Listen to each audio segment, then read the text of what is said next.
hacían comentarios sobre lo que estaban jugando, ¿no? Comentarios molestos a veces. Y esos comentarios molestos a veces también tienen, las personas que hacen esos comentarios también tienen un nombre, la cultura general del juego, más allá del videojuego. Tenemos un cuadro de gente jugando al ajedrez y hay gente que está mirando ahí, ¿sí? Eso se le dicen a veces kibitzer, con la palabra yiddish, una cultura en Hungría, son kibitzer que están ahí, son espectadores. Especialmente el kibitzer es un espectador que hace comentarios y da consejos, pero es molesto. Es como una persona que está parada al lado del que está haciendo el asador y le dice que ya es hora de dar vuelta. Se costilla.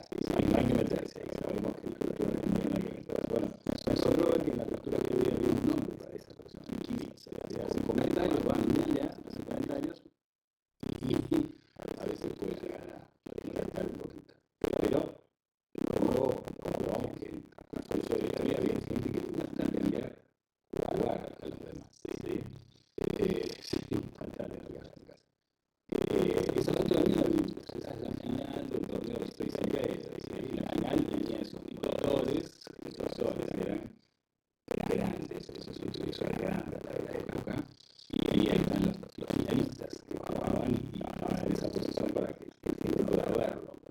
Atrás había un montón de gente que estaba en las fotos, pero que podían ver cómo jugaban. Y el que ganó finalmente fue el genio que estaba ahí a la izquierda. Esta fue la fase del torneo con más espectadores que se había jugado en Nueva York y era la gran final del torneo de Space Invaders del 78, que fue además cuando era el momento más popular de ese juego de Space Invaders.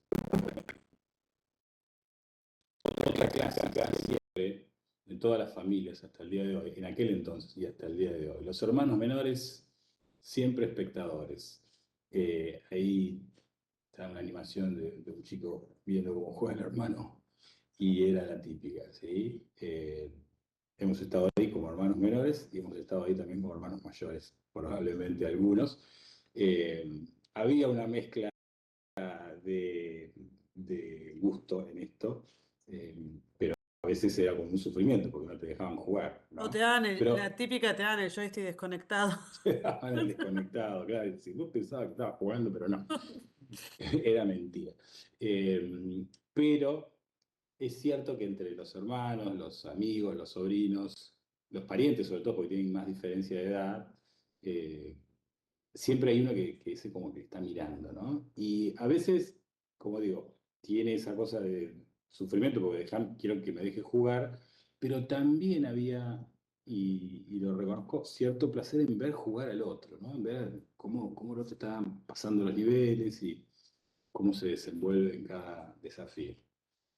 Ser espectador de un juego es atractivo, evidentemente, y esto es así por una combinación de factores psicológicos que son profundos y universales, porque somos animales sociales, animales competitivos y narrativos por naturaleza.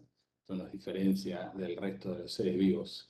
El rol del espectador, entonces, acá satisface varias necesidades psicológicas básicas que tiene el ser humano al tener este perfil, ¿no? Social, competitivo y narrativo, que eso psicológicamente nos llama a la competencia, pero mirar, ser espectador satisface, aunque no lo sepamos, algún grado de esas necesidades básicas sin requerir el esfuerzo físico o mental de participar activamente. Nos permite vivir las emociones de forma indirecta, nos crea un sentido de comunidad y pertenencia, sobre todo si somos fans de algún equipo de fútbol o de otro deporte.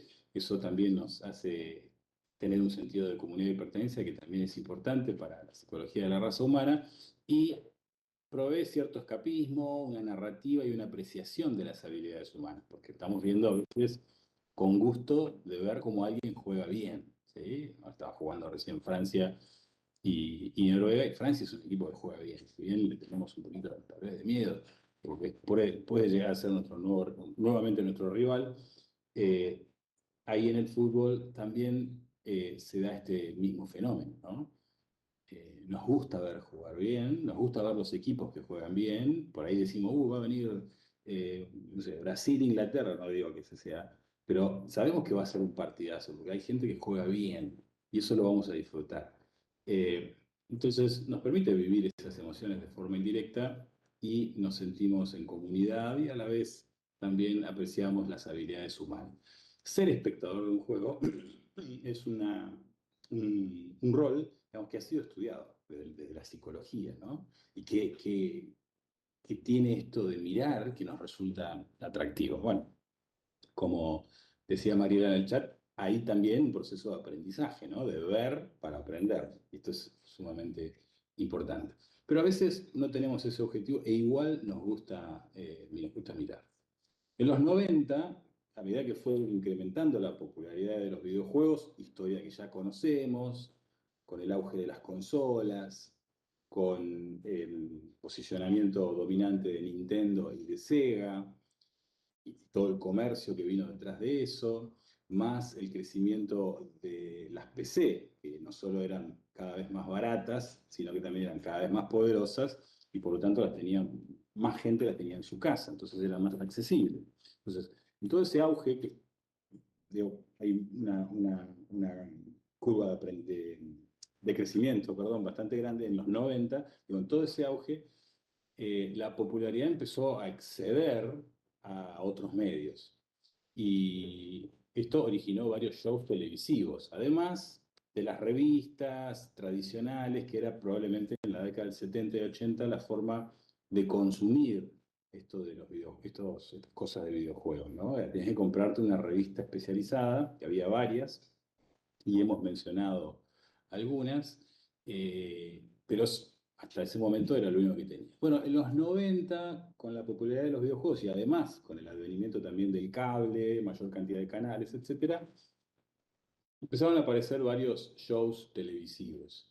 Estos shows se enfocaban principalmente en noticias de los últimos juegos y noticias del mercado. Un poco eran una versión visual en televisor de cosas que ya podíamos encontrar probablemente en alguna revista, ¿sí? Pero también había muestras del gameplay, o sea, también empezaban a mostrar juegos, algo que vos no lo podías ver en una revista.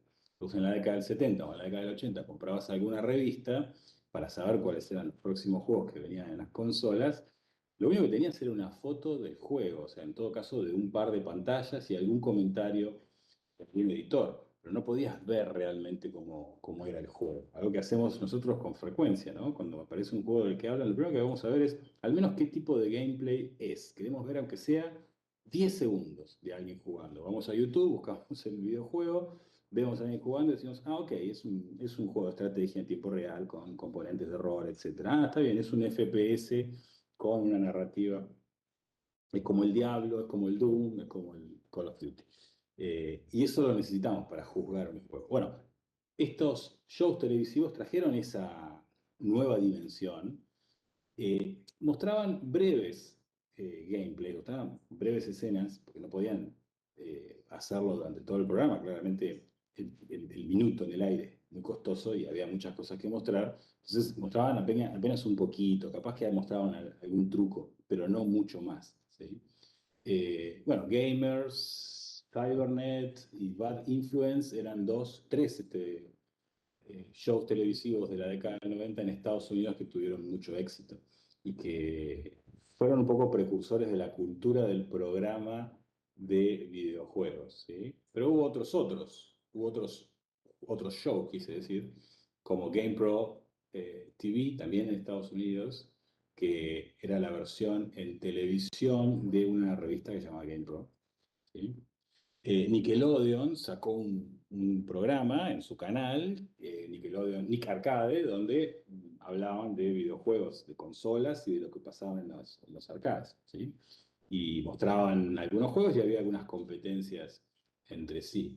Acá en Argentina hubo uno que se llamaba A Jugar con Hugo, que ustedes, la mayoría probablemente no lo recuerden, pero era un programa de televisión que estaba conducido por esa chica que no me acuerdo su nombre, y las personas llamaban por teléfono y podían jugar con Hugo, por eso se llamaba Jugar con Hugo, y podían, era juegos muy simples, que Hugo tenía que ir para la derecha, para la izquierda o saltar. Y eso lo jugaban con el teléfono. Teléfonos, esta también era parte del auge de las llamadas telefónicas a los programas de televisión. Cuando en la década del 90 los teléfonos fueron un poco más estables en la Argentina, se empezó a usar algo que ya ocurría también en Estados Unidos y en Europa con anterioridad, pero era esto de llamar al programa de televisión, participar en algún juego, dejar alguna consigna, etc. Lo que hacía jugar con Hugo, y había otros juegos, otros programas similares, era usar el teléfono con los pulsos, con el botón, eso enviaba una señal y eso, ese tono era reconocido por el sistema que estaba en el canal de televisión y el personaje se movía para un lado o para otro.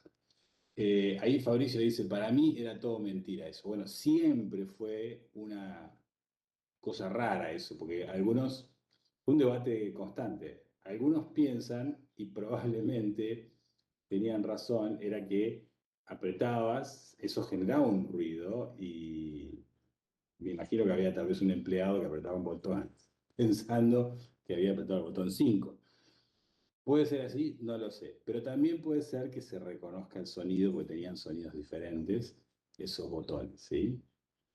Esto se podía hacer una vez que se empezaban a aparecer los teléfonos por tono, ¿sí? No por pulso, ¿no? Ustedes recuerdan han visto en algún lugar esos teléfonos con disco, ¿no? Que hoy hay varios videos incluso que se lo muestran a chicos y no saben muy bien cómo hacer que funcione. La razón de ser del disco, ya no sé si la conocen, pero eh, para marcar un número, pues podríamos reducirlo así, para marcar un número, para enviar un número a la central telefónica para iniciar la llamada, hay que mandar varios pulsos. O sea, si queremos, el teléfono tiene un 3, hay que mandar 3 golpes. Si tiene un 5, hay que mandar 5 golpes. Entonces, ¿cuál es la forma más fácil de que un usuario común y corriente, no experto en telecomunicaciones, pueda mandar exactamente la cantidad de golpes necesarios? Bueno, con el disco. El disco lo llevas el número 3 hasta el tope y cuando lo soltás, eso genera, en el regreso, genera los golpes que son necesarios para llamar al teléfono. O sea, se podía reconocer lo que ocurría en el teléfono, pero bueno, siempre tuvimos la duda de si a jugar con Hugo era realmente auténtico. Exacto, como dice Marco, ¿no? Creo que nunca hubo testigos de gente que haya jugado realmente y que efectivamente el sistema estaba armado de esa forma, ¿sí? Pero bueno, era un buen ejemplo de un programa de videojuegos. Podías jugar, pero tenías que llamar. De todas formas, la mayoría de los televidentes no llamaban 5 o 6 por programa. Y los demás mirábamos. Y eso también tenía ese efecto que nos interesa hoy, ¿no? El del espectador. Y por supuesto no puedo dejar de mencionar entre los programas de televisión sobre videojuegos al que va a venir a continuación. Pero si a alguien se le ocurre el nombre antes de que yo presione la tecla para que aparezca, gana un punto extra ¿sí? Si tuviera Robertito, le decía, sí, probablemente. Eh, ¿Qué programa argentino fue icónico en videojuegos? ¿A alguien se le ocurre? Creo que lo hemos mencionado en algún contexto. ¿Sí? Tuvo muchos años, fue muy conocido. ¿Sí? Nivel X. ¿Sí?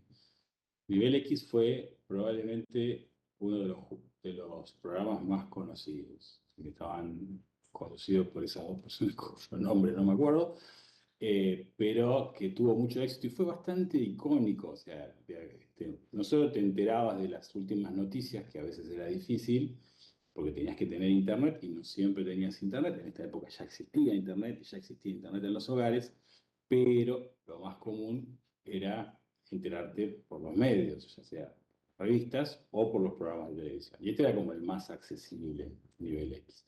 Y además tenía un sector que mostraban trucos de los videojuegos, ¿sí? Entonces había un chico que te mostraba cómo hacer una fatality. Y me parecía interesante que los chicos te mostraban eso y después te enseñaban el truco, a veces muy mal, digamos, pero a veces te explicaban bien algún truco para pasar algún nivel y luego terminaban diciendo, bueno, esto fue la Fatality para el Killer Instinct, el juego, no importa, la Fatality para el Killer Instinct y espero que les haya gustado. Bueno, pero esta es una mezcla de juegos y de programas de televisión basados en juegos y que nos dan un indicio de una época, ¿sí? Y de una tendencia, que era mostrar programas de videojuegos, que era un rubro comercial ya muy popular, que atraía a mucha gente, a los jóvenes. Acá los shows televisivos tenían mucho corte infantil, algo que hoy ya no es tan necesario. Digo, yo tengo 50 años y sigo jugando, pero era un signo de los tiempos, ¿sí? Estaba Internet, no había demasiado acceso como hay ahora a mucha información sobre videojuegos y estos programas televisivos cumplían un rol. Pero, sobre todo, podían eh,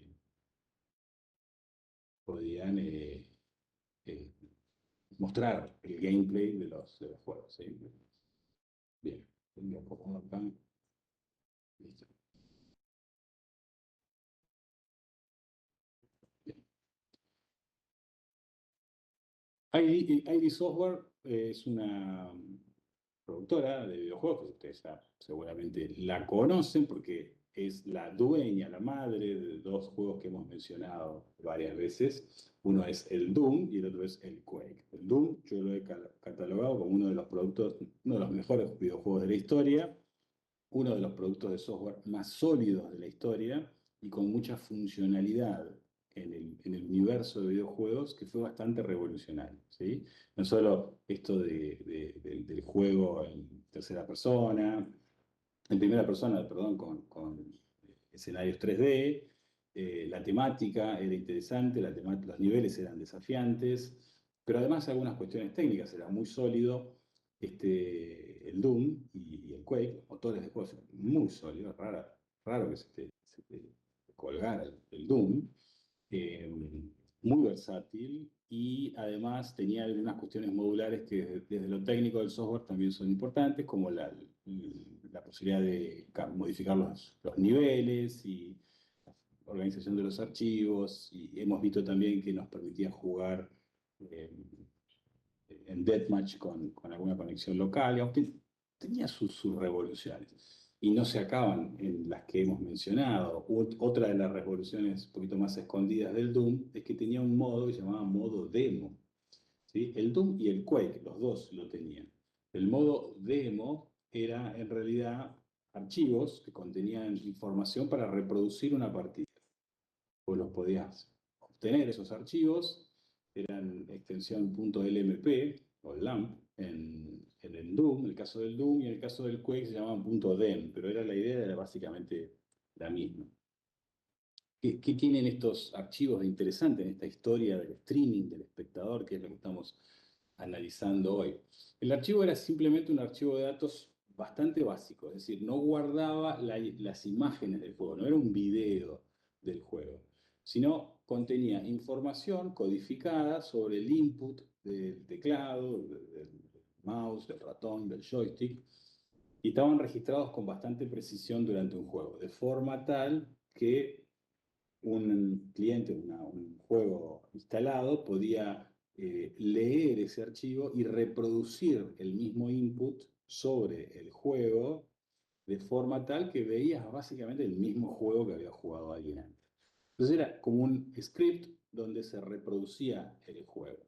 Y esto estuvo muy bueno, tenía ese modo demo donde podías ver un juego, pero esto también se derivó de forma casi emergente en otras situaciones que son interesantes. Eran muy livianos y eran fáciles de compartir, así que estos archivitos, el MP y los .dem, se volvieron populares en los primeros foros de Internet, los primeros foros de red, que eran los BBS, ¿sí? Bulletin Board Systems. Estas eran una forma de, podríamos decir, servidores a los que vos te podrías conectar por la red telefónica de manera directa. Tenías que llamar a ese número de teléfono de la BBS Y cuando te conectabas con la terminal de la línea de comandos, vos podías interactuar con el sistema ese externo, donde básicamente podías ver archivos, chatear con alguien, que esa persona que está ahí o algún otro que esté conectado, eventualmente, y intercambiar información. O sea, era una forma muy simple de un servidor de datos. Era una manera de conexión muy habitual en mediados de los 90, fines de los 90, y había algunos registros de BBS. Acá en Bahía Blanca, por ejemplo, donde estoy yo, había, me acuerdo, teníamos una especie de papelito con un montón de BBS donde podías obtener información. No eran muchas, eran 6, 7, pero eran llamados telefónicos. Estaba el número de teléfono y la BB. Entonces en el módem marcabas ese número de teléfono, te conectabas, llamabas por teléfono y el sistema te mostraba algo como lo que tenemos ahí. Había varias BBs de diferente tipo, podías hablar con el dueño tipo chat, tenía su mística. Pero también podíamos bajar archivos y esos archivos eran muy livianos y los podías obtener y todo el mundo tenía el Doom o el Quake y podías ver la partida de otro. Así que se diseminaron con bastante facilidad. Ahora, acá está lo interesante de este punto de la historia y es que los jugadores ya no solo jugaban al Doom o al Quake, sino que descargaban partidas de otros para verlas en sus monitores. A veces era simplemente porque querías ver cómo jugaba alguien más y querías ver cómo había pasado determinado nivel. Pero a veces era simplemente de sentarse a ver cómo otro juega al Doom o cómo otro juega al Quake. Y ahí empezó el cambio del camino que nos lleva desde ver juegos en las salitas de arcade hasta verlos en los televisores a través de los programas de- de videojuegos, los shows de televisión de videojuegos, hasta empezar a verlos en casa con alguna tecnología propia de los videojuegos. Y eso es lo que hacía estos archivos de modo demo del Doom, que por ahí parecen demasiado escondidos en la historia, pero para mí han tenido un rol importante, porque acá nacen dos vertientes de espectadores de videojuegos. Uno es el espectador técnico, que son estudiantes del juego que miraban las demos para aprender las rutas, los secretos, los easter eggs, o alguna estrategia de combate por algún boss que por ahí no podés pasarlo, o alguna parte que no sabes para dónde ir. Ese espectador técnico, que es el que busca información, es, nace un poco ahí en esta época, ¿no? Está bien que nace para un juego específico, para los de ID, para el Doom y para el Quake, pero lo que nos permite es aprender, ¿sí? De una partida. De hecho, podemos ver una partida completa, porque eso era lo que hacía el modo demo, ¿sí? Ahí dicen, Ceci, que no se puede editar el archivo. No, Sí, claro, tengo que cambiar la configuración a que cualquiera sí, pueda editar. Gracias por el otra, aviso. otro link. Bien, entonces, decía, este modo demo del Doom, que a veces en la historia pasa un poquito desapercibido, para mí fue importante porque nos permitió empezar a apreciar partidas jugadas por otros. Y aparecen acá dos tipos, dos vertientes de espectadores. El espectador técnico, el que va a ver para aprender, como bien también habían marcado en el chat, o el espectador de entretenimiento, ¿sí? Es personas que buscan simplemente ver las proezas que creían imposibles, conocer los niveles avanzados a los que no iban a llegar jamás en su vida, y por lo tanto se veían las partidas para apreciar el buen juego. Un poco lo que hacemos también cuando miramos buen fútbol, ¿sí? Y eso también fue importante en la historia de videojuegos.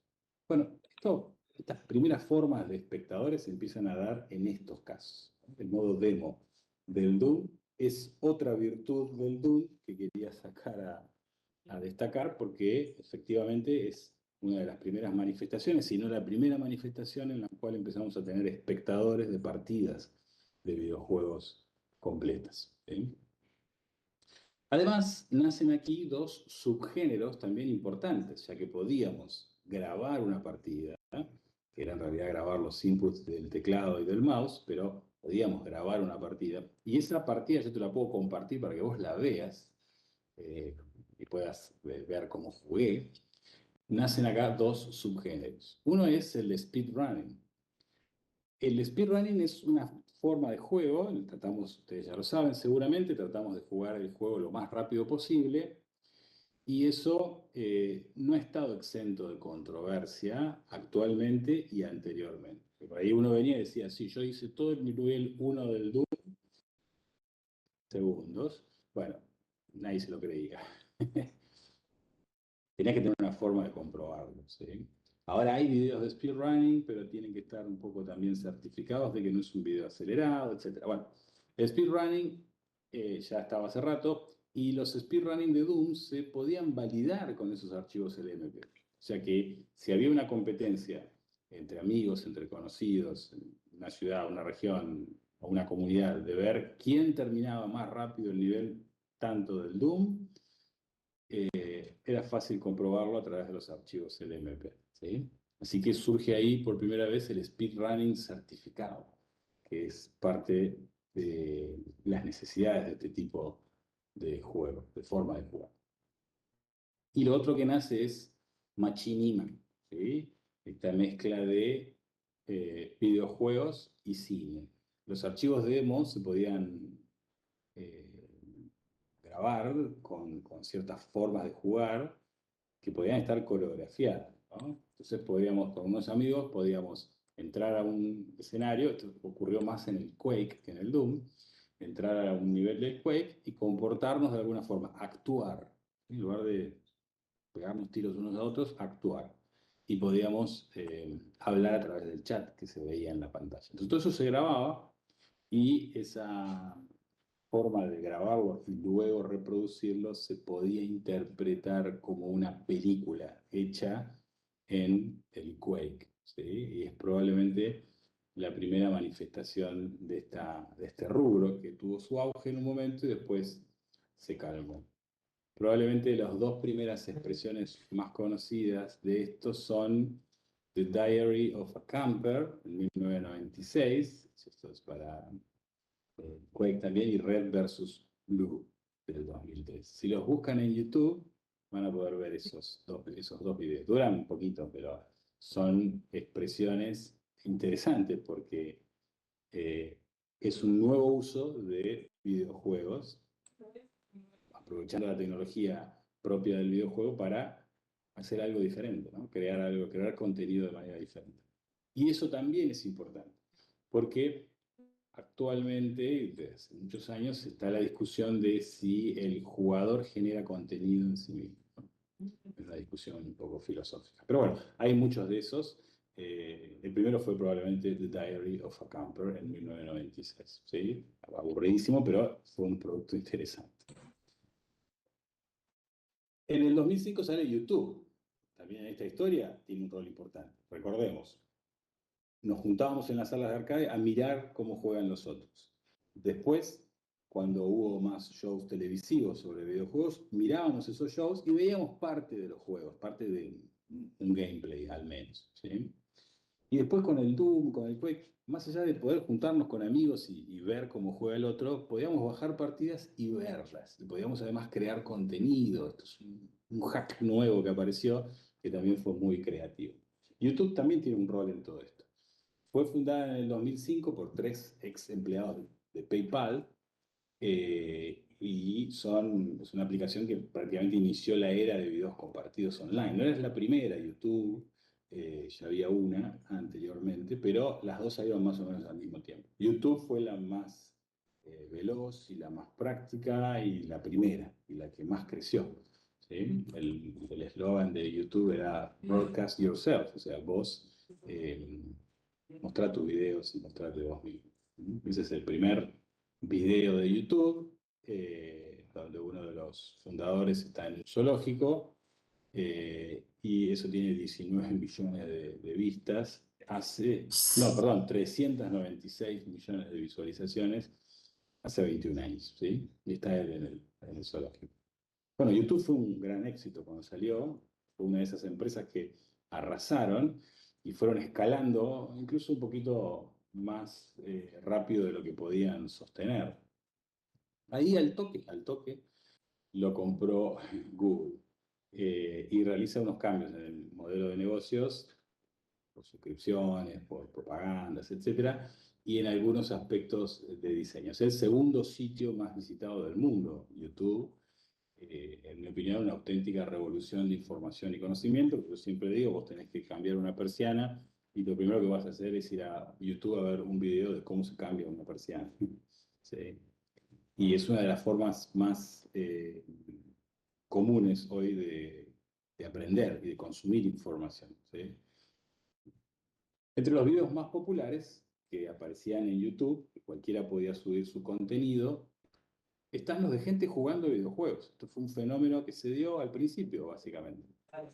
Tardó un poquito en aparecer, pero ahí al poco tiempo empezaron a subir videos de gente jugando videojuegos. Los típicos videojuegos se llamaban Let's Play, donde alguien jugaba algún videojuego. ¿Sí? Y hubo varios canales, y los hay todavía, sobre gente jugando a videojuegos. Te mostraban un gameplay directamente. ¿Sí?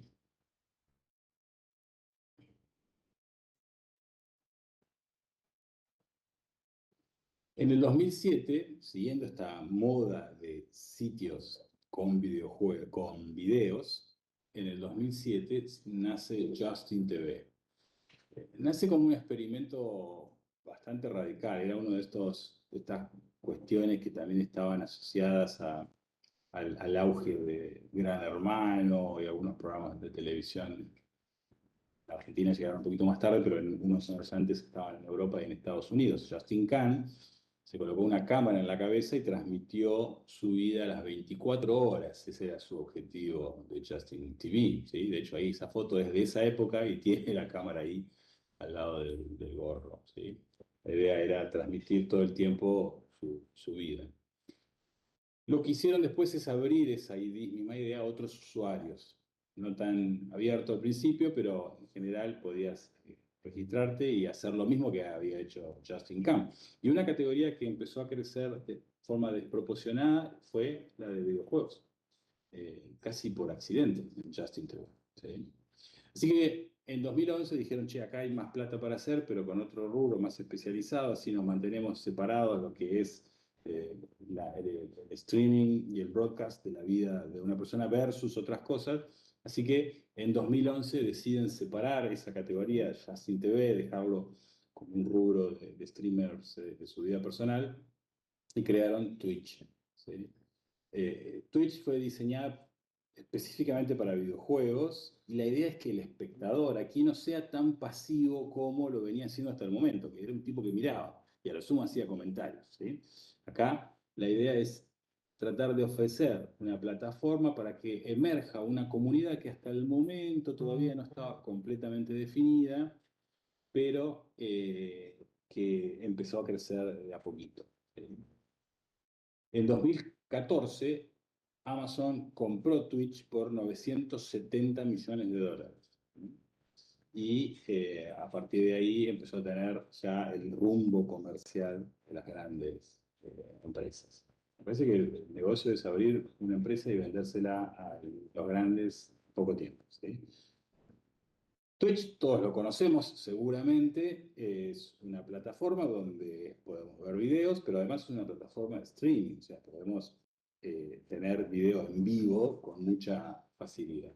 Subvierte un poquito la categoría de consumo pasivo Twitch, porque aquí el espectador no se conecta solo a ver, sino que escribe en el chat, puede influir en el streamer, se está comunicando con el streamer, puede votar en encuestas, puede donar dinero, suscribirse de una manera especial a un streamer, puede compartir algunos clips tal vez y participar en las comunidades propias de esos streamers. O sea que claramente es una plataforma orientada a una comunidad online con la facilidad de poder hacer vivos en video con cualquier momento. ¿Sí?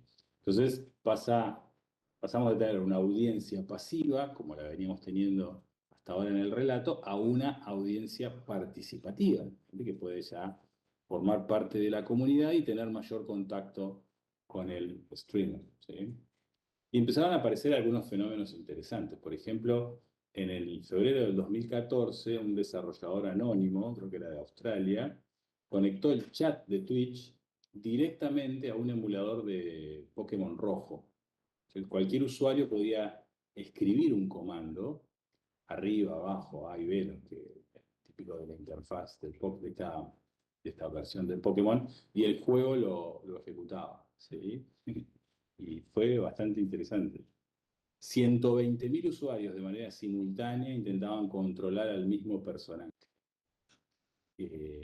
Lo cual era bastante difícil. Todos querían que doble a la izquierda, le apretaban un botón, los botones. El avance, por supuesto, era muy errático, muy contradictorio. Ahora les muestro un video. Y además, frecuentemente autodestructivo. Imagínense 120.000 personas tratando de contactar, de controlar, perdón, al personaje. Pero el juego se completó en 16 días contra todo pronóstico. ¿Sí? A compartir, ya tengo el video en YouTube. Acá. Sí, lo tienen que ver.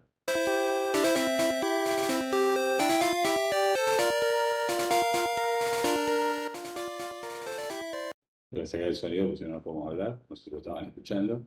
Bueno, ahí lo que están viendo es ese juego, muy simple, y a la derecha están viendo los usuarios conectados a esta red de Twitch. Y sí, perdón, tiene un sonido grande. Y además es un sonido bien de videojuegos, ¿no? Viejitos.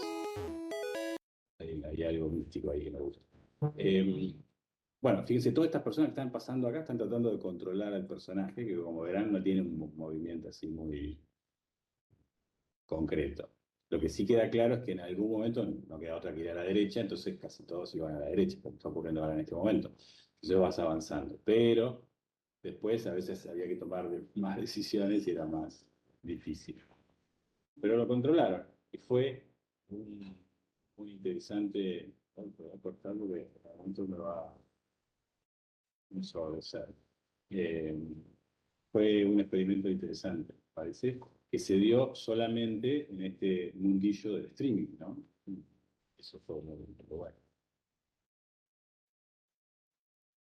Eh, bueno, ahí ya el streaming de videojuegos era una tendencia fuerte y nadie quería naturalmente quedarse afuera. Cuando apenas Twitch empezó a tener más éxito, ocurrió lo inevitable, que es los grandes dijeron, yo quiero una tajada de esa torta. Entonces Google creó YouTube Gaming, que fue un sitio barra aplicación para enfocarse a lo mismo que hacía Twitch, ser vivos en videos, tener videos también para ver de manera sincrónica y aspirar a tener una comunidad. ¿Sí?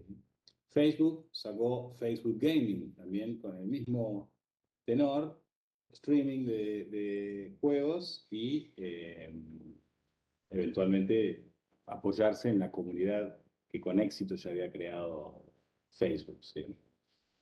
Y Microsoft también no se quiere quedar atrás de toda esta movida, a pesar de que era el que menos probablemente tenía acá historial, creó Mixer. Y esas tres propuestas eran tres intentos de obtener un poco lo que estaba capturando Twitch.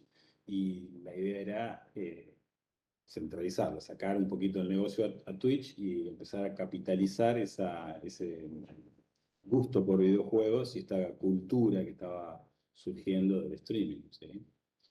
Mixer fue un primer intento que arrancó con toda la potencia de Microsoft. Está bien el gesto de Cecilia, porque no lo recuerda. Es Es que, bastante perdón el gesto, desconocido. Diego, pero me estoy enterando que existió eso. O sea, Exactamente, yo creo que el que exactamente. más el que más tuvo por ahí, bueno, que al día de hoy se pueda seguir haciendo vivos de YouTube, de streaming, con YouTube. Sí, sí. Yo creo que el que mejor le pudo seguir el ritmo a Twitch es Google. Es Google, sí, pero igual hubo un Eh, cambio, ahora lo vamos a ver. Microsoft sacó el Mixer y le puse ahí esas gotitas porque Mixer en el momento no daba más. Microsoft es una empresa muy grande, está enfocado en otras cosas. La verdad que sostener una comunidad de gamers y de espectadores como lo era Twitch le costó bastante. Entonces, lo que empezó a hacer es migrar muchos de sus usuarios a Facebook Gaming. Hizo un acuerdo con Facebook, con Meta, y dijo, che, te paso todos estos clientes, te paso estos videos, y así de poco vamos vaciando Mixer porque lo voy a cerrar. Pero en un momento Google, así con su falta de previsión en algunos casos y con su sorpresa habitual, que ha ocurrido en gran parte de la historia, cerró YouTube Gaming, dijo, no, no va más, la verdad no está funcionando. YouTube fue así varias veces en su historia, ha ido sacando cosas, y apenas ve que no funciona, chao, al diablo. ¿Sí? En un momento estaba el Google, estaba la red social de Google, quisieron emular un poco lo de Facebook, sacaron ese Google Plus One, que podías poner más uno, cualquier cosa, una cosa rara, que no funciona. Así que dijeron, chao, al diablo YouTube Gaming, vamos a hacer que sea simplemente una categoría más de YouTube, así que no va más la aplicación YouTube Gaming ni nada por el estilo. Esto ellos lo sacaron también con la esperanza de que tuviera un poco de vida propia, pero no funcionó. YouTube Gaming sí existe y hay videos de YouTube y streaming ahí hasta el día de hoy. Pero Mixer, en un momento también Microsoft dijo, al diablo, Mixer, ya está, lo cerramos, nunca más hablaremos de Mixer, dijeron, y que nadie más se entere. Y el único que quedó ahí es Facebook Gaming. Pero Facebook Gaming le pasó lo mismo, no funcionó completamente. Facebook era una red social con otro estilo. La verdad que no daba para emular todo el esfuerzo que ya tenía Twitch y lo puso como una categoría más dentro de su propia red social. ¿Sí? Si van a Facebook, van a ver esa opción en el menú izquierdo, donde pueden ver videos de juegos y hay gente que sube videos de juegos. Básicamente tuvieron como el intento de crear su propio Twitch, los tres grandes de aquel entonces. Microsoft fue el primero que fracasó, dijo, no, esto no va más, lo cierro, se los paso todo a Facebook, ahí con un acuerdo de por medio. Google dijo, ¿para qué te ponemos esfuerzo en esto? Pongamos ya directamente una categoría de YouTube y se acabó. Y Facebook fue el que más trató de sostenerlo, pero al final dijo, no, ya está, se acabó. ¿Sí? Pero un poco la movida era razonable, especialmente la movida de YouTube, porque YouTube es la plataforma de videos más grande del mundo, es la más vista. Era razonable que quisiera morder un poco del negocio de Twitch. Sin embargo, aún así, siendo la plataforma de video más grande del mundo, no pudo superar a Twitch. ¿Por qué? Porque en el fondo, si lo analizamos, tienen estructuras muy diferentes. Primero, la temporalidad. Twitch está enfocado en el vivo, en el live, ¿sí? O sea que la temporalidad es el presente. Yo entro a Twitch ahora y voy a ver un montón de videos de gente que está streameando en este momento. Estarán hablando pavadas, estarán hablando cosas serias, hay también una especie de radio, gente jugando, pero es ahora, si bien tengo los historiales de videos. YouTube en realidad es atemporal, es video en demanda, ¿sí? Así que el fuerte de YouTube es los videos que ya están registrados. Y eso es un cambio importante en la comunidad de jugadores. El descubrimiento en Twitch, el descubrimiento de nuevos videos, se hace por la comunidad, por los rights, compartiendo videos, el front page propio. Y en YouTube hay un proceso algorítmico, una búsqueda que es propia de la maquinaria de búsqueda de información que ya YouTube tiene implementada desde Google. Así que no era demasiado nuevo ahí en ese sentido. La duración típica de una sesión de Twitch pueden ser 4 o 8 horas de stream para el streamer, ¿sí? Y la audiencia a veces sostiene esas horas de stream. En cambio, en YouTube, 10, 30 minutos de video es lo habitual y es un poco la tasa de consumo esporádica que tiene YouTube. Eso también es un cambio muy grande. YouTube está preparado para videos de 10, 30 minutos y esa agilidad de ver videos constantemente, Twitch está preparado para otro tipo de consumo. La relación con el creador también es diferente en Twitch. En Twitch tenemos una relación que podemos llamar parasocial intensa. La relación parasocial es la relación que tenemos, por ejemplo, con una celebridad a quien seguimos y somos fans y creemos que la conocemos, pero esa persona ni siquiera sabe que existimos, ¿sí?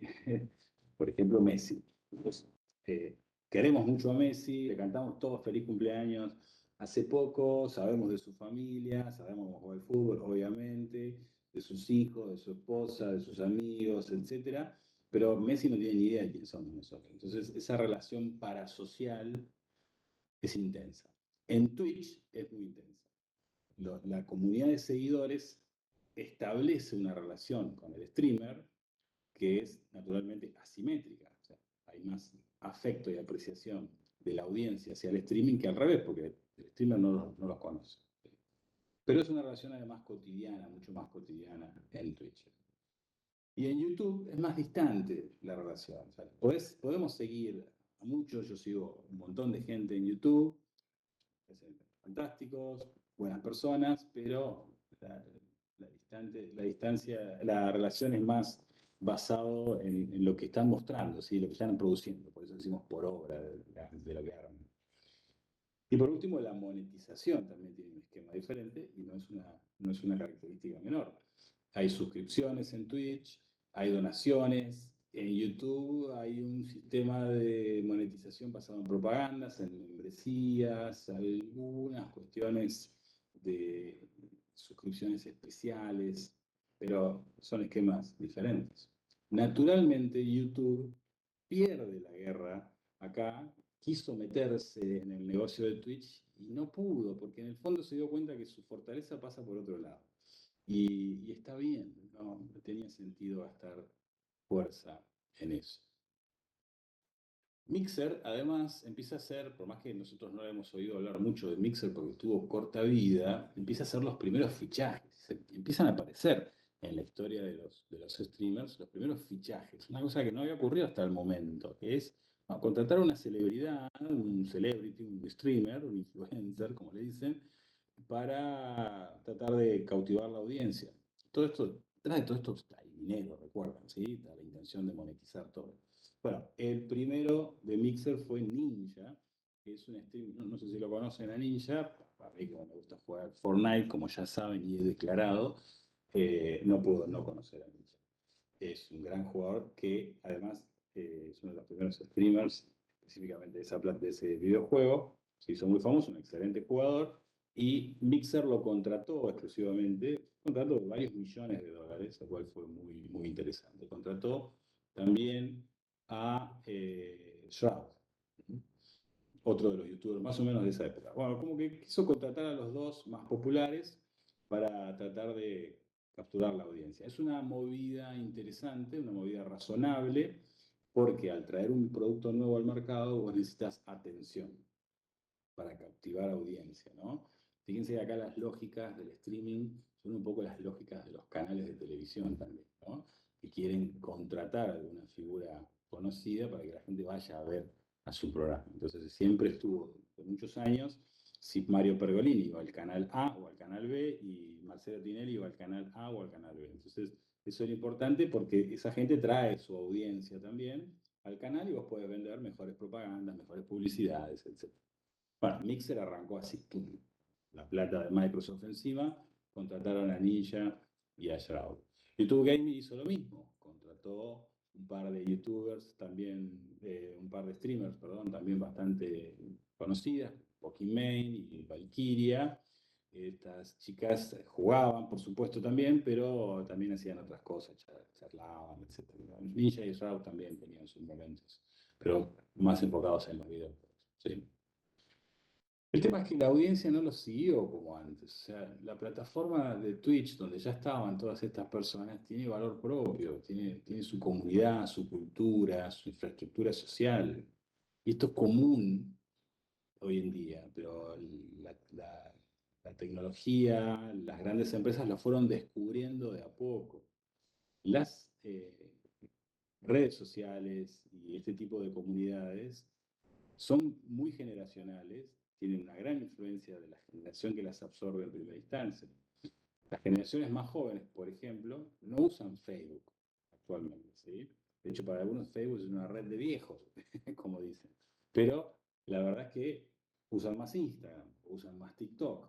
Y eso es una cuestión generacional. ¿Sí? No, incluso tanto Facebook como eh, las otras redes sociales como Instagram, todas saben que no son eternas. Por eso ya he estado comprando unas a otras. Pero acá no ocurrió el efecto esperado. Mixer no obtuvo la captura de audiencia para lo que esperaba, a traer esas 2 estrellas. Acá ese era el punto, incluso el punto culmine de Ninja. Ninja estaba en todos lados, era el stream, creo que era el canal más popular de Twitch, inclusive. Entonces, acá como que trataron de poner mucha plata en juego, pero no tuvieron mucho éxito, ¿sí? Sí, es cierto, Cintia, Facebook está un poquito más aburrido, en general para cualquier edad, porque también ha cambiado el consumo y el uso de la red social. ¿Sí? O sea, hay gente que no postea muchas cosas, al principio era el efecto de encontrarte con muchos amigos, de postear y compartir un montón de cosas. La actividad en general, y esto es cierto, la actividad de intercambio de información y de posteo ha bajado en Facebook. ¿Sí? Un punto más. Por eso han reforzado, por ejemplo, el tema del marketplace y algunas cuestiones comunicacionales, es decir, que una empresa puede publicar información, noticias, avisos en Facebook con la espera de que alguien lo vea, ¿sí? Un restaurante puede ser también inclusive. Cuando Mixer y YouTube Gaming se desconectaron del server para siempre, lo que hicieron fue bueno, volvamos a donde habíamos ido, a Twitch, ¿sí? Donde no tendríamos que haber ido. Bueno, se volvieron con varias miles de dólares en el bolsillo, y así fue como Twitch todavía conserva ese poder. ¿Sí? Sin embargo, Twitch ahora también funciona como una especie de simbiosis con otras redes. Por ejemplo, TikTok es una forma también de observar cómo sobrevive la plataforma. ¿No? Eh, ¿Por qué digo simbiosis? Porque se ayudan un poco una a otra. ¿Sí? En realidad tienen diferentes dueños, diferentes empresas, pero se ha dado este fenómeno de que las dos se pueden alimentar mutuamente. ¿Cómo? Hoy el esquema general de trabajo de estas es así. Twitch tiene una colección de streamers bastante importantes, algunos muy famosos, otros insignificantes que no le mueven el amperímetro a Twitch. Pero hay mucha gente ahí que tiene mucha potencialidad. Esto es, tienen lo que tiene que tener un buen streamer, especialmente un streamer de videojuegos. Vamos a hablar de eso en un ratito. Pero tiene muchos de estos. Esos streamers lo que hacen es, bueno, streamear, poner online videos en tiempo real, está ocurriendo en este momento, y van haciendo comentarios y vas viendo cómo estás jugando. En algún momento del proceso de streaming puede que haya algo interesante, algún blooper, alguna situación graciosa, una muerte espectacular, algo muy llamativo. Y lo que hacen es producir, lo que se puede hacer es producir un corte de ese video y publicarlo en TikTok. Entonces, bastante habitual. Y de hecho, muchos de los streamers eh, trabajan multiplataforma y trabajan de esta manera. Entonces, vos streameás en Twitch. Ese mismo streaming es fuente de pequeños reels de algo que sucedió que sea interesante, y lo publicás en TikTok. Ahí TikTok lo va a distribuir con sus propios algoritmos y lo distribuye a audiencias que probablemente nunca verían el stream completo. Que la audiencia de TikTok es diferente a la de Twitch. No se superponen en muchos casos, pero pueden ser muy diferentes.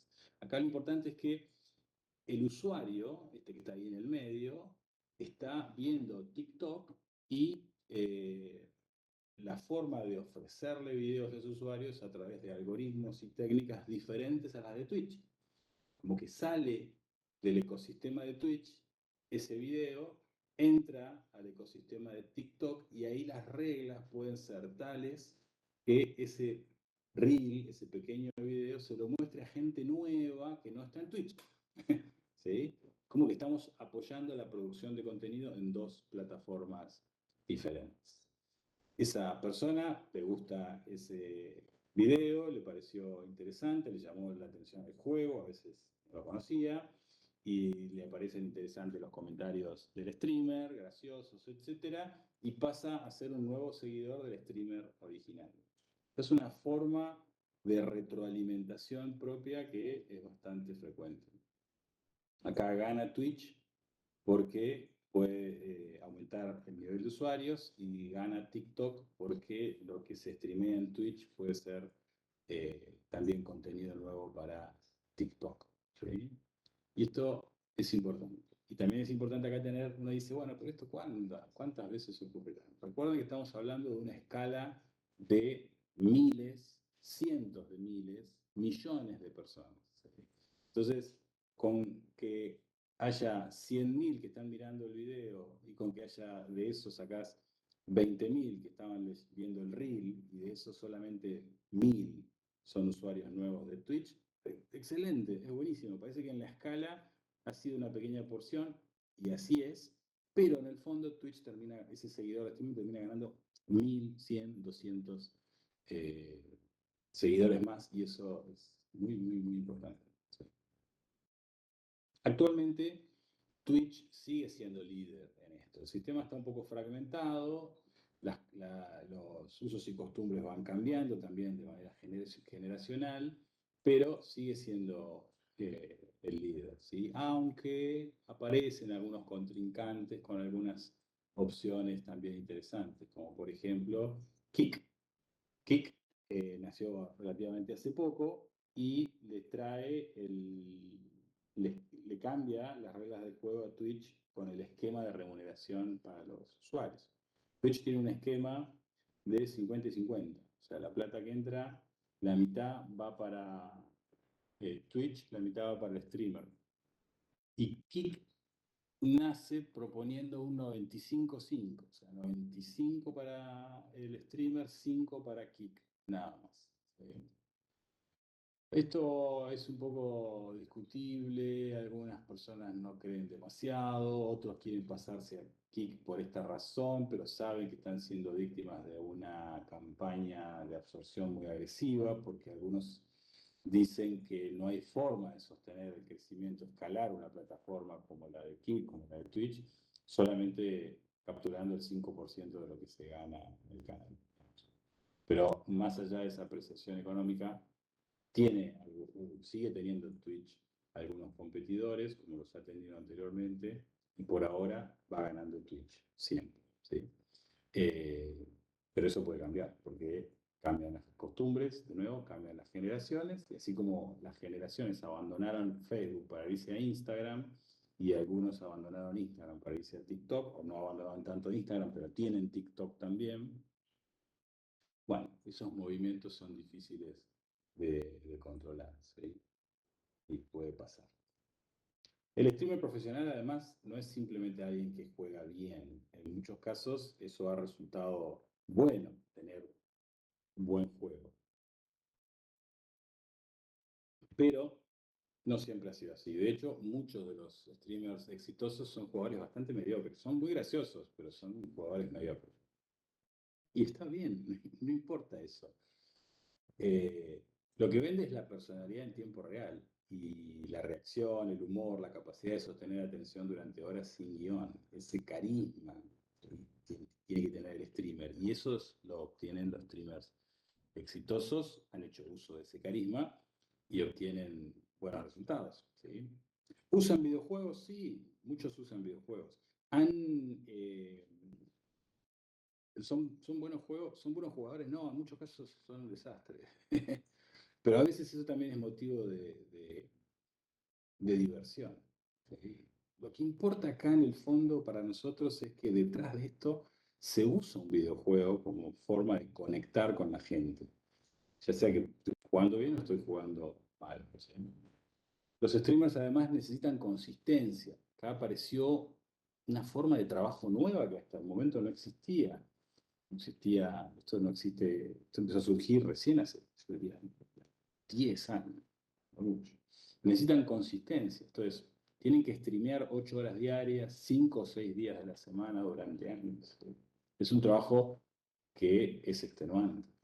Yo sigo a varios que cada tanto sacan un video, pero sigo a algunos que sacan videos con mucha frecuencia, ¿no? Como Noticias Ilustradas, no sé si lo conocen, pero el flaco saca un video todas las semanas y cuenta, esto hace muchos años también, es una persona conocida, pero bueno, todos los días tiene que hacer ese pequeño video de media hora donde comenta las noticias, ¿no? Es un español, bueno, bastante gracioso. Comenta algunos desfiles ahí en su canal que también son bastante graciosos. Pero bueno, streamear no es. Muchos jóvenes que creen que es, bueno, me pongo en la cámara, listo, hablo pavadas y trato de llegar al punto en el cual puedo monetizar, pero no, en el fondo terminan siendo todos los grandes terminan siendo mini productoras de televisión y es bastante extenuante. Me acuerdo, Diego, creo que esto fue sobre Sí, todo en la pandemia, pero más que nada no tanto, no solo lo hacían los streamers profesionales, sino gente así de a pie, que te ponía desafío de streamear 24 horas. Yo me acuerdo en ese momento tuve mi etapa que también un poquito streameaba y era como, no, pará, no, hasta ahí, a eso, ahí no, hasta ahí ¿viste? no llego. 24 horas, ¿cómo haces? No. No, todo el tiempo, y hubo muchos así. Sí. Y algunos lo hacen. Yo hace poco seguía a una chica que estaba cruzando el Atlántico y estaba streameando 24 horas con Starlink y estaba bueno, qué sé yo, por ahí cada tanto charlabas con ella, pero no es más que eso. Pero terminan siendo productoras importantes. Bueno, no sé si conocen a Veritasium, que Veritasium es un canal de YouTube, el nombre es un nombre medio raro, Veritasium, ¿sí?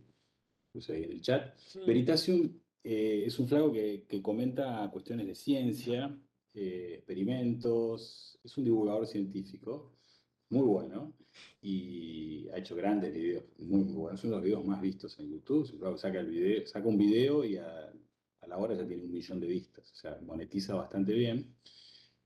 Pero él comentaba en sus últimos videos, yo tengo un equipo de producción, o sea, básicamente hacen un programa con producción, con diseñadores, con gente que edita los videos, tiene 6, 7 personas que trabajan con él. Entonces, hacer un video para YouTube, para streamear también, no es nada fácil. Nosotros los vemos ahí con sus auriculares y su micrófono y sus luces de neón atrás y parece como que es fácil lo que está hablando. No. Pero Ni sostenerse es difícil. ni hablar si editas los videos, haces video tipo ensayo y Oh, tenés que editarlo. claro. Me ha pasado también, yo he hecho videos, perdón la autorreferencia, pero para que se entienda, videos tipo divulgación histórica, no, es un montón. No, y ni hablar, por ejemplo, hablando del tema de streaming de divulgación científica, el año pasado que fue furor el streaming del CONICET. El streaming de Era Conicet, emocionante, exacto. era como tipo ver Sí, en sí. vivo horas, o sea, de exploración marítima, que todo el mundo, capaz que hay gente que dice, che, pero que bore, emocionante, era tipo, wow. Sí, sí, tenía ese agregado de que era el CONICET y que era en el mar argentino, y eso fue una linda experiencia. Yo en YouTube sigo algunos youtubers, ya no streamers, hay gente que, por ejemplo, acampa en el bosque y simplemente te muestran todo lo que está en la carpa, cómo la desarman, arman, todos los chiches que tienen, es entretenido, ¿no? Bueno, pero Veritasium el otro día decía, venga, yo tengo un equipo que trabaja para mí y por ahí me van a ver menos en los videos porque voy a estar produciendo otras cosas. Es común. Y esto tiene que ser monetizado de alguna forma. Y en los streamers el modelo económico es multicapa y es más complejo de lo que parece.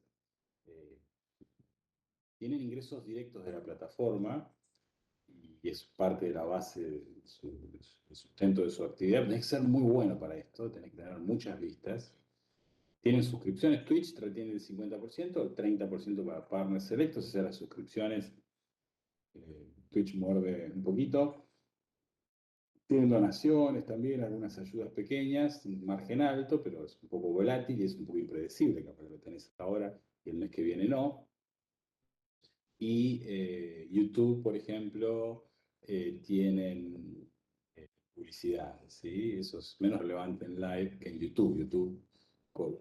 tiene la posibilidad de reproducir más publicidades que el live de video, ¿no? Porque ahí lo ves una vez y bueno, lo ves más. Sobre todo cuando ya viene otro para ver, ¿no? Tienen sponsors, muchos de ellos. Ese es probablemente el ingreso dominante de algunos streamers de escala media alta, ¿no? Y lo vemos con frecuencia en algunos videos y en algunas streamings también, ¿no? Tienen mucho de VPNs, NordVPN, la VPN no sé cuánto, Logitech, HyperX, todos esos tienen periféricos, tienen también intenciones de colaborar, trabajar con los streamers, sponsoreándolos para vender más, ¿sí? Se ve mucho Olafly, entonces los que viajan, Olafly, o la Cinto, para las tarjetas telefónicas se ven un montón, ¿sí? Y ropa, bien, o sea, pueden comerciar por ese lado, ¿sí? Y todo lo que sea merchandising, en realidad, ropa, accesorios, objetos con la marca personal del streamer, salto a otro rubro, ¿no? Libros, ha habido libros de muchos streamers que han sacado libros, podcast, algunos eventos, ¿no? Como Ibai Llanos, que saca la velada del año, no sé si lo conocen, la velada del año son boxeo entre celebridades, entre influencers. Entonces van y se pegan unas trompadas y tiene muchísima, muchísima audiencia, más audiencia de la que tienen algunos eventos deportivos de los más populares. Y tal vez muchos de nosotros aquí no tenemos ni idea de lo que es la velada del año. Así son las cosas en el mundo actual. Antes vos eras muy famoso y te conocían varios países. Y te conocían todos. Maradona era famoso, lo conocía todo el mundo. Eh, Ahora podés ser muy famoso y gran parte de la sociedad no tiene ni idea de quién sos. Me acuerdo cuando estuve en España hace poco, en España, había en una de las calles así, cerca del centro, había un montón de gente que estaba agolpada en un local de ropa, así, ropa de buena marca, no me acuerdo cuál era, pero era un buen local. Lleno de gente, lleno todos con las cámaras, qué sé yo. Y muchos de los que estábamos ahí, más o menos de mi edad, decíamos, ¿qué diablos está pasando? ¿Quién es? ¿Alguien sabe quién es? Pensábamos que era un jugador de fútbol. No, era un influencer del que no teníamos ni la más pálida idea de quién era. Pero después averigüé, ahora no me acuerdo el nombre, no me acuerdo quién era, pero después lo googleé y claro, el tipo tiene 3 millones de seguidores, ¿cómo no va a ser eso? ¿Sí? Pero así son las cosas distribuidas hoy en día. ¿Qué streamers siguen con frecuencia ustedes de los de videojuegos estoy hablando, no YouTubers? ¿Siguen alguno? No lo sé. Yo no seguía, miraba cada tanto algún video de los que jugaban al Fortnite, algún que jugaban al Fallout, alguno ocasional de algún jueguito de moda, pero no era un seguidor de streamers realmente. No sé si a alguno de ustedes le gusta alguno o recomienda alguno puntualmente, ¿sí? Eh, bueno, bien, no le gusta mirar videojuegos, no veo streamers, te hace pesado, sí, sí, tiene su cuenta. Pero bueno, capaz que yo, una cuestión más generacional, no lo fumo.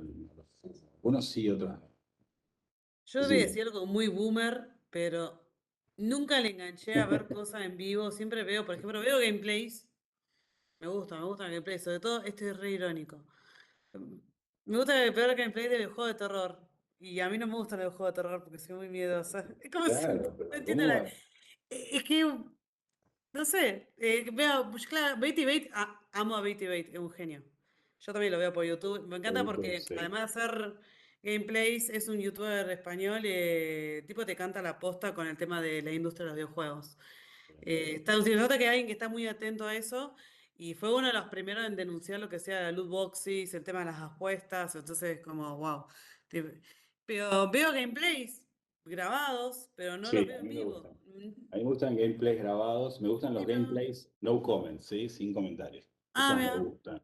eso también. Eh, Cuando te están hablando mucho me ponen nervioso. Bueno, eso lo uso, pero como guías cuando estoy trabada en un juego, ¿viste? Sí, sí. Entras a Pero ver para cómo. ver, porque sí, mientras estoy comiendo algo, tenerlo de fondo mientras hago otra cosa, sí, gameplays así grabado. Antes seguía mucho a uno. Consumo mucho, tipo, youtubers de España, no sé por qué. Antes lo veía mucho a Juja Lac, no sé si lo conocen. El Juja, es un genio, el Juja. Y de acá, de Argentina, a Santi Paz, que es un pibe re joven que juega mucho gameplay de juegos nacionales, de videojuegos nacionales, así que lo banco. Más un perdón la mala palabra, un cago de risa el pibe, porque Está bien. eh, Yo, bueno, veo juegos, veo un montón, pero no en vivo, no streamers en claro, vivo. no, yo no lo De veo todas en formas, vivo. el streamer es un fenómeno que nos interesa acá, por supuesto, en la carrera, en la tecnicatura, nos interesa el tema del streaming porque impacta en videojuegos. Ahora vamos a hablar un poquito de eso, pero impacta en la forma de los videojuegos, pero no consumo en vivo. Sí consumo, sí por ahí cada tanto paso por Twitch y miro algún video, o en YouTube miro muchos videos de juegos, pero más que nada para saber si el juego me lo termino comprando, Sí, también, lo termino consiguiendo por ahí. también. Pero, digamos, como para tener una idea de si me va a gustar o no. Entonces, necesito ver un poquito, sin tratar de que se me lo spoilee Eso demasiado. también es un montón. O cuando sos pobre y no te puedes comprar PC gamer nueva y terminas viendo el gameplay. Sí, exacto. Lo dije, sonó muy personal, pero es que bueno. Sí, Otro sí, todos lo hemos hecho. que me gusta mucho, bueno, Cade, que también juega juego de terror español y se nota que es muy espontáneo. Y Genuine, creo que se llama un pibe. Genuine 99993. Pero no me gusta mucho de él porque es como. Claro, está tan curtidísimo jugando videojuegos de terror. Que él está tipo, te sale algo tipo screamer re grosso, que asusta un montón y tipo está como, ah, bueno, y es como. Claro. Tampoco te digo que Ya, sobreexagere, ¿viste? Porque después está el sí, youtuber que juega juego de terror y sobreexagera los sustos. Pete es todo lo contrario, es como que está, ah, bueno, que está curadísimo de espanto, y es como, bueno, sí, le sí, falta un poco de biribiri, ¿viste? sí, sí. Sí, está la cultura, es el streamer, está la cultura del vivo, pero yo no sé si el, el parte de la ganancia fuerte del streamer la tiene en el vivo. Me parece que el vivo es una manera de producir y lo que Sí. producen después termina generando contenido usable y monetizable, ¿no? Sí, porque sacan los clips, porque lo que se usa mucho, no Claro, solo los vivos de YouTube, los vivos en general sacan los clips de 30 segundos, entonces los mandan para TikTok o los shorts de YouTube o los Reels. Entonces, se puede, bueno, y tener dos propósitos, eso y después en vivo interactuar con la comunidad ahí en vivo. Los famosos, viste, claro, eso que está te bueno. dicen, no, anda para allá, no, te trabaste ahí, Sí, agarrá, sí. fíjate tal lado y. Eso está bueno. Ese para mí es el valor del streaming, la conexión que vos Claro. tenés con la persona que está transmitiendo y te puedes comunicar y puedes. Bueno, por ahí si estás jugando mucho no puedes hacer por ahí, pero a veces si está comentando videojuegos, está Claro. teniendo una charla de videojuegos que también es válido, bueno, ahí puedes tener una comunicación bidireccional, sí. Pero sí, de los juegos de terror y también tiene una implicancia, ahora vamos a hablar un ratito Mm. sobre eso brevemente. Antes del streaming, además, los publishers gastaban fortunas en marketing tradicional. Esto es uno de los cambios también que produjo la cultura del streaming. Había avisos en revistas, spots en televisión, demos en ferias. Muchas de estas cosas las hemos mencionado en la historia de videojuegos en diferentes momentos. Lo que era el marketing, ¿no? El aviso, la propaganda, el cautivar gente. Eh, Mariela, no, es la anteúltima. La semana que viene es la última clase. Sí. Eh, el streaming, bueno, el impacto del streaming invirtió esa lógica, porque de repente miles de personas transmitían sus juegos gratis. Sí, horas de contenido promocional sin que la industria pagara un solo centavo. Y esto a nosotros nos parece, "Uy, qué bueno, buenísimo". Pero en realidad, la reacción inicial de la industria fue hostil a esto. No les gustaba. Hay un tema con el producir un juego, un videojuego, venderlo para que vos juegues y versus el hecho de que vos lo estés jugando y muchas otras personas lo estén mirando. Se juzgaba durante un tiempo que esto podía inclusive hacerte perder clientes, ¿no? Perder gente que quiera jugar al juego que ya sabe cómo es, por ejemplo. ¿Sí? Pero también está el hecho de que vos estás monetizando, vos como streamer estás monetizando, estás sacando plata usando un juego mío y vos a mí no me pagás nada. ¿Se entiende? Esa fue la controversia inicial tal vez de los streamers, ¿sí? El más fuerte acá fue Nintendo. Nintendo fue el caso más agresivo. Durante años Nintendo reclamó los ingresos de propagandas de videos que usaban sus juegos, como diciendo, si hay alguien que hace plata mostrando cómo juega el Mario, debería darnos platas a nosotros porque nosotros inventamos el Mario. Si no, esa persona no estaría haciendo plata. Eh, de hecho, Nintendo quiso avanzar sobre eso y creó su Nintendo Creators Program, que fue un programa que tuvo Nintendo para tratar de crear una comunidad de creadores de contenido basado en sus juegos de Nintendo y que nadie más fuera de este programa monetizara juegos basados en Nintendo. Fue duro con esto y salió en varias noticias y tuvo una arremetida fuerte. Pero con el tiempo la industria en el fondo entendió que estaba peleando contra su mejor herramienta de distribución. Es decir, un streamer con 50.000 espectadores. Para un streamer a lo mejor eso no es mucho, para un buen streamer, un streamer grosso, pero un streamer con 50.000 espectadores jugando el juego, eso vale más que cualquier campaña de marketing, ¿sí? Se sale más barato. ¿Sí? Entonces empezaban a dar cuenta de eso y le bajaron un poco el cambio. Pero Nintendo fue de los que en el fondo no le gustó. ¿Sí? Pero tenía sus razones. El efecto Twitch además provocó cambios también en los juegos, que se empezaron a valorizar de a poco los juegos streameables, digamos, juegos que vos podés, precisamente por la razón anterior, podés mostrar con facilidad en un vivo, en un video y que a la gente te mire. Y eso es bueno, porque eso populariza el juego y probablemente te da una racha de ventas buena. No significa que tu juego va a ser el mejor juego del mundo, pero lo que vos querés es esa racha de ventas y eso a veces es interesante, ¿sí?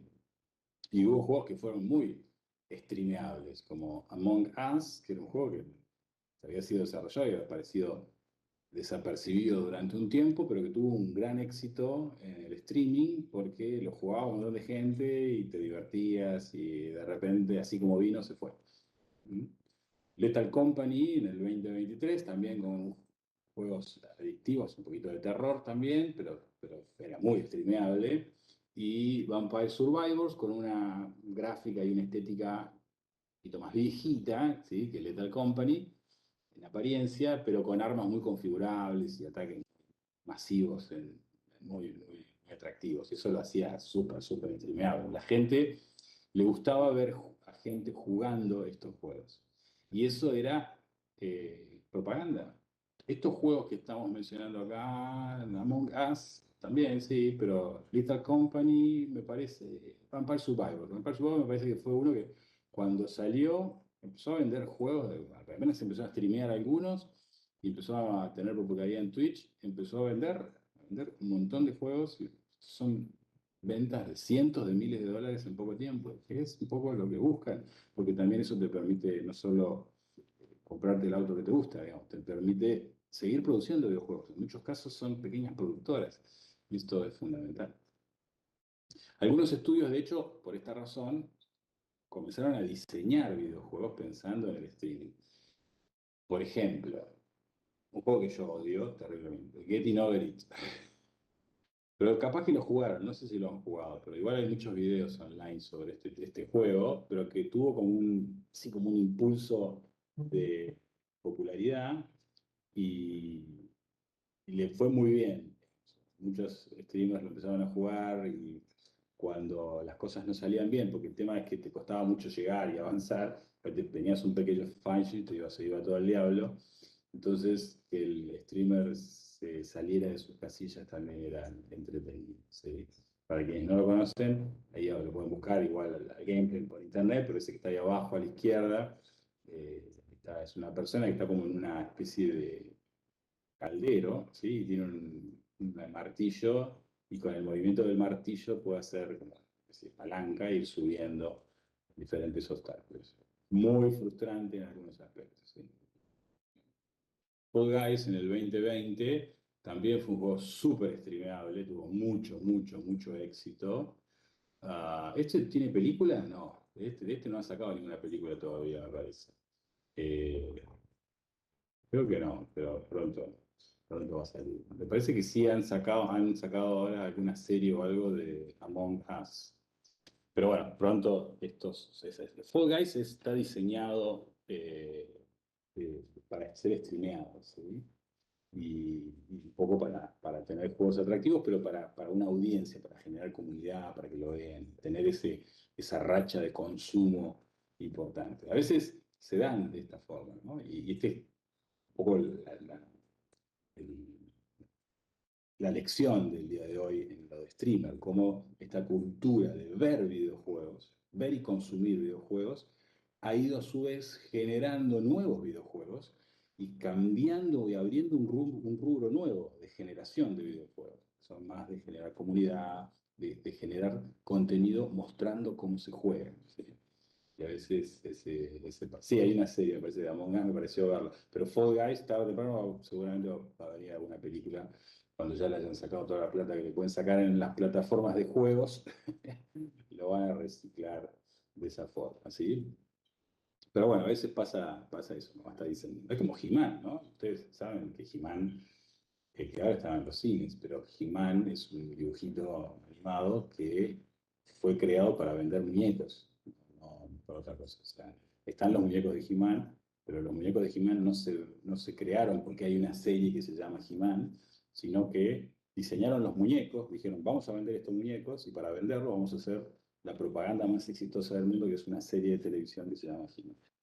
¿Sí? He-Man y She-Ra, exactamente, las dos. Los dos son, un capítulo de He-Man es una propaganda para tratar de venderte un juego. Bueno, Fall Guys es un juego streameable en ese sentido, Goose Goose Duck es similar. eh, ahí, yo no lo jugué, he visto algunos gameplays, pero también son juegos que están pensados mucho en el streaming. Y ahí se abre un rubro nuevo de generación de videojuegos, que pueden ser muy simples en gráficos, pero tienen que tener ese ingrediente de ser atractivos visualmente para ver, que no sean gráficos complejos, y tienen que tener una narrativa, una mecánica atractiva, ¿sí? Que nos haga reír cuando las cosas salen mal o cuando eh, podemos lograr algo por muy poquito, ay, casi lo logré. Eso es lo que tienen en común, por ejemplo, Getting Over It y Fall Guys. Fall Guys vos podés saltar y ahí en el borde justo llegaste y toda esa emoción, ese suspenso de la acción que lo lográs a último momento es atractivo, es parte de los ingredientes del diseño de un juego streameable. ¿Sí? Para juegos que tienen una narrativa fuerte, el streaming al principio planteó un problema, un dilema sin solución perfecta hasta el día de hoy. Y es que no hay que spoilear. ¿Sí? Y eso ocurre con muchos juegos que tienen una narrativa fuerte, que vos vas siguiendo la narrativa y que siempre por ahí sobre el final o en el medio hay un switch, una vuelta que te marca un impacto, como está esperado seguramente y diseñada la narrativa. Pero si te lo spoilean no sirve para nada. ¿Sí? Por ejemplo, Cyberpunk, eh, los creadores solicitaron a los streamers no mostrar ciertos finales durante el lanzamiento, para no spoilear un poco lo que venía ocurriendo en la narrativa. O sea, es un juego con narrativa fuerte también. Nier Automata, el director Yoko Taro pidió públicamente a los jugadores no spoilear los finales múltiples que tiene ese juego. Y en general, y eso está bueno, en general, las comunidades de streamers respetaron esto. ¿Sí? Yo creo que en parte probablemente ha sido porque temen alguna demanda sobre la mala judicial, pero seguramente, y está bien, vos podés mostrar el juego, pero tenés que avisar que hay spoilers, no muestres hasta el final, esa vuelta no la muestres, no digas que Darth Vader es el padre de Luke a la salida del cine, ¿sí? Entonces, el tema es que, claro, cuando ahora los juegos los muestran por video libremente, entonces eso es un problema. ¿Sí? Pero aparentemente no tiene solución, porque no tenés forma de prohibir que lo hagan, es muy difícil, ya lo quiso hacer Nintendo y no le fue bien, así que un poco se apela a la autorregulación. El impacto del streaming, para terminar, en la industria de videojuegos es multidimensional. Han cambiado algunas cosas. Primero, se determinan ahí qué juegos triunfan. ¿Sí? Los streameables tienen una ventaja estructural en el éxito comercial. Si le pegan, van a tener, van a tener una buena racha de popularidad, que no va a ser eterna, ¿eh? Va a pasar. Pero si la pegan y la saben aplicar, les va a ir bien. También impacta cómo se diseñan, porque en estos juegos ahora el espectador es un usuario implícito. Fíjense cómo esto de que vamos a tener una audiencia impacta en lo que vamos a mostrar en el juego. Eh, Esto de diseñar un juego sabiendo que lo va a estar jugando una persona, pero además lo van a estar viendo otras, y a esas personas también tenés que mantenerlas entretenidas, es interesante. Es una premisa interesante que es nueva y que viene con todo el streaming. ¿Sí? Cuando se lanzan también ha cambiado. El Early Access y la posibilidad de que se haga un streaming del Early Access es un nuevo estándar. Muchos hacen eso. Y cuando viene el Early Access, al toque vas a ver los videos de quienes están jugando. También cambió cómo se financian. La visibilidad en el streaming te puede reemplazar cierto presupuesto del marketing. Entonces, hay una estructura de financiamiento del juego que puede variar si estás pensando en el streaming y si va a tener éxito en el streaming. ¿Sí? ¿Qué estudios pueden competir? Un indie con un juego streameable puede superar a un AAA invisible en Twitch. Eso es muy interesante. Hay muchos juegos incluso que son muy simples y son súper streameables. Ahí, yo me acuerdo, nosotros jugábamos a uno que se llamaba Soldat, creo que lo mencioné en un momento. Soldat, así como estoy pidiendo ahí. Van a encontrar algún gameplay por ahí. Y es un juego re pavo. Pero nosotros pasábamos horas riéndonos, cómo volaban en pedazos todos nuestros amigos cuando encontrábamos el arma adecuada. Eh, Ese es súper streameable. De hecho, me extraña que no lo hayan reciclado.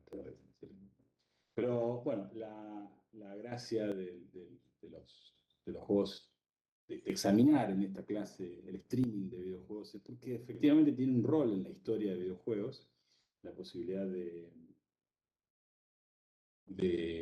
mostrar un videojuego, que la audiencia del videojuego exceda al jugador mismo, ¿sí? Y eso no solo ha sido en algunos casos un poco anecdótico, pero realmente ha impactado en la industria de videojuegos, con una serie de videojuegos que están muy enfocados en el streaming, en la comunidad que sigue a los streaming, en la comunidad de los gamers que comparten cosas en común. Eso es para tenerlo en cuenta. Bien. Bueno, vamos a dejar acá. Respondiendo a una pregunta de Mariela, creo que la respondí ahí al toque. De acuerdo a nuestro calendario, la próxima sería la última clase. ¿Sí?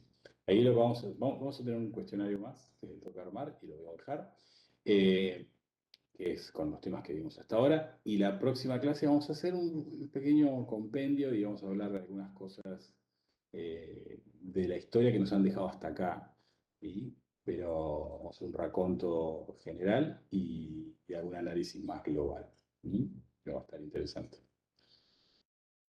Bien. ¿Alguna pregunta? Sí. Me copé hablando del streaming. No soy muy fanático del streaming, pero es un Ah, fenómeno que es interesante porque creo que ha moldeado mucho la cultura de juegos actuales. explotó mucho en la pandemia, eso De la sí. pandemia Como- también, sí. Hay una cuestión que yo iba a comentar, Diego, que me estaba resonando recién cuando vos hablabas el tema de decir, bueno, el streaming como una estrategia de marketing para videojuegos y cómo puede ser una también factura y mate para la próxima clase. ¿Nosotros o le está diciendo a tus compañeros? No, no, la pusieron en el chat. Bueno, las envío por encomienda desde No, no, por Rosario. eso le digo, ¿nosotros o...? Claro. Estaba diciendo como una herramienta de streaming, sobre todo pensando en estudios indies. Eh, por ejemplo, cómo incluso los estudios indies, por ejemplo, aprovechan para mandar keys, o sea, clave de juego para instalarse a otros youtubers y obviamente tener que ir viendo, por ejemplo, ir previendo obviamente youtubers con o streamers con una gran cantidad de views, con una gran comunidad, que obviamente es más difícil que te acepten jugar el juego que en que uno más de menor alcance. Pero, por ejemplo, la alegría, eso lo veo con los youtubers que yo sigo, la alegría que es, por ejemplo, para estos estudios indies, cuando un youtuber grande que tiene una gran comunidad, que es muy conocido, juega al juego de ellos. Porque es como, Claro. mirá, no es solo la ley decir, che, fulano sabe que mi juego existe, sino porque saben que eso significa es como un reconocimiento y también una Es como, ayuda sí, para ellos para que sea conocido. Es como, bueno, sí, llegamos, es como pudimos sí, llegar, sí. la Llegaste, exacto. pegamos. A pegar, sí, sí, es muy bueno. Muy bueno, yo creo que los indies tienen ahí una beta de posibilidad Sí, de publicidad que si no, no la tenés, porque hay muchos juegos indies que son muy interesantes, pero si no te lo juegan alguna de estas celebridades, digamos, capaz que no te enterás, capaz que no te no, enterás. Y bueno, yo sé que también muchos de de los grandes, digamos, streamers, también reciben dinero por jugar. Es decir, pues, sí, viene, no sé, Electronic Arts le dice a Rubius o a alguno de estos, a Ninja, che, jugá, hacemos unos streaming jugando a este juego. Eh, que además se los dan, no tienen que comprar en Steam necesariamente. Entonces, eso forma parte también, impacta todo en el negocio. sí. Recordemos que en Es, muchos casos los juegos es diversión, entonces sí, está bien, es una forma más de explotar esa diversión. sí. Dice, Germán Gamendia jugó línea 39 de los chicos de Bohemia Games y se llenaron de vistas en el Instagram. Claro, exactamente, o Claro, sea. Para ella, como decir, bueno, la pegué y ganan un montón de visibilidad. sí, eh, y eso pasa que, bueno, está el tema de que en Steam todos los días salen miles y miles de juegos, de como hacer juego. para que encima mucho de eso seguramente son del mismo género, muy similar al juego que vos lanzaste. Y ahí de vuelta también se pone el tema del algoritmo, por eso de muchas de las cosas, por ejemplo, cuando uno va a un evento de videojuegos, lo que más piden los desarrolladores es la wishlist al juego. Ponerle a la Claro, wishlist de Steam porque eso como que supuestamente alimenta el algoritmo y le da más visibilidad, y aunque no lo vayas a comprar. Pero bueno, sí, ese tema. Después me causa curiosidad que cuando se pone de moda un juego durante un tiempo, entre todos los streamers, la mayoría de los youtubers, streamers, por ejemplo, hace unos meses fue con el caso de Nova No Human. Es como un Papers, Please, pero que estás en tu casa y sí, tenés que ver si dejas pasar a gente normal o gente que ah, son los bien, famosos. sí, No me acuerdo sí, que eran los caminos visitantes, no me acuerdo qué nombre tenían. sí, Y estaba de moda, todo el mundo lo estaba jugando, todo el todo el mundo mundo. juega eso, sí. Bueno, ve, así pasa cada tanto con un juego se pone de moda, lo juega todo el mundo y como que tiene un boom. Y bueno, Tiene un después. boom, pero muchos saben que ese es el boom que vos necesitas, ¿sí? Sí, Y tenés que sacarle todo el jugo posible, sí, porque sabés aprovechá que porque después ya está, pasan tus llega un 15 momento minutos de que, fama. claro, exactamente. Entonces, lo que uno tiene que tener es la aspiración de que esto se dure muchos, muchos años. No, no, no. Vos haces un juego. Si ese juego tenés la suerte de que agarra uno de estos booms, una de estas rachas, y está aunque sea por un momento, por unas semanas, está entre los canales más vistos de Twitch, es un regolazo, ¿sí? Sí, Es un aprovechá regolazo. para hacerlo Aprovechar, conocer. claro, hacerlo conocer. Después ves cómo lo podés ir alargándole la vida, pero no siempre. ¿Sí? Juegos como Among Us es súper simple, porque casi que Era, parece un juego de Flash, pero tuvo sí. mucho éxito. Era irónico porque Among Us no salió en el 2020, había salido hacía unos años. Varios No años le antes, dieron ni sí. bolilla y la repegó con la pandemia. Lo mismo, por ejemplo, Plague Inc. Lo lanzaron también en 2016. Y es como que dicen que cada vez que hay una pandemia, Plague Inc. es tipo familia hoy se come, porque van todo el mundo. Yo lo jugué por primera vez durante la pandemia. O sea, Mira, la repega por ejemplo, con la última pandemia fue tal cual. Pasa que también, a ver, lo hicieron siendo asesorados por médicos, infectólogos, gente que sí que estudió la epidemia, etcétera. Entonces está muy bien documentado. Entonces lo que sorprendió fue que no es que predijo la pandemia, o sea, fue bastante, supo recrear bastante bien cómo sería una pandemia a nivel global. Así que, claro, sí, sí. Chao, Fabricio, no hay nos problema. vemos, Fabricio. Eh, la, la pandemia tuvo sus partes. Sí. Pero ha habido juegos que son muy simples y han tenido mucho éxito, ¿no? Exit 8, por ejemplo. ¿Cuál? Exit 8. Acá No, ¿cuál es? hay una película. El ¿Cómo se llama? de No sé si lo puedo escribir. Salida 8, Exit 8. Ah, salía 8. No, lo voy a buscar. Exit 8. Juego Ah, y ahora va a muy salir la peli, es verdad. vago, muy simple, Ah, lo voy a buscar. pero bueno, a mí me entretuvo. Yo cuando lo empecé a jugar dije, a ver, como al principio no entendía nada, pero después me empecé a dar cuenta y me Ah, entretuvo mirá. bastante. Y es súper corto, digamos, no tenés mucha más vuelta, te saca de quicio a veces, ¿Qué pero tipo de puzzle? es muy simple Exit. Vos estás en una especie de pasillo del subte, ¿sí? Del subterráneo, del metro. Estás Sí, en estoy ese viendo. pasillo tiene como una S y la clave es, o vos vas por el pasillo y de repente viene una persona caminando, ¿sí? No te da bola la persona caminando, pero vos tenés que seguir. Cuando avanzás, volvés a ver la misma situación, Ah, re. exactamente la misma situación. Y la clave es, si vos ves una anomalía, o sea, algo diferente a lo que ocurrió anteriormente, no tenés que seguir, tenés que pegar la vuelta. Entonces, por Ah, ejemplo, la persona va caminando, pasa, bueno, no, seguís por el pasillo y ves el mismo escenario, o sea, como un pasillo infinito. Y vuelve a pasar esa persona, pero esa persona se está riendo. Entonces, no tenés que seguir, porque tenés que pegar la vuelta. Cuando pegas la vuelta, como es simétrico, volvés a tener la misma situación. Si encontrás una anomalía, pegas la vuelta. Y así, me hace el planteamiento acordar, es re sí. simple. Es como Es si para una fuese película. mezcla de Silent Hill PT con los backrooms, o sea, Claro, mezclaron algo así, eso. algo así. Acá lo Sí. hicieron en un juego que es Buenos Aires Mirror's Line, es lo mismo pero con colectivo, tipo vos te tomás el bondi y si está todo normal, creo que te tenés que bajar. La mecánica literal para aprenderlo es te prende un pucho, es buenísimo. Creo que si está todo bien, te tenés que bajar a la misma parada y esperar de vuelta al bondi. Viene el bondi uno, el colectivo uno, así hasta que llegue el colectivo 8. El 8 escrito Ah, bueno. donde va la línea de colectivo. Y si tiene algo malo, te tenés que bajar y cruzarte la parada de enfrente. ¿No vemos, Ah, está Mariela? bien. Entonces Sí, tiene más sí. o menos la misma mecánica. Bien, bien, bien.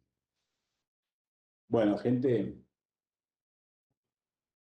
Bueno, ya hay varios que tienen que ir, ya estamos terminando. Que tengan un buen fin de semana. Nos nos vemos. encontramos el viernes que Fin de- viene. Vamos a subir un cuestionario más, tengo que terminar, pero lo vamos a subir y no van a poder escapar de él. Y la clase que viene sería la última y ahí cerramos el curso. ¿Cuánto ¿Bien? tiempo, te pregunto, Diego, Mono, para que lo tengan Sí. en cuenta los chicos, cuánto tiempo van a tener para responder ese cuestionario? 10 minutos, nada. O sea, tengo que No, me responder. refiero a cuánto tiempo va a estar habilitado. Ah,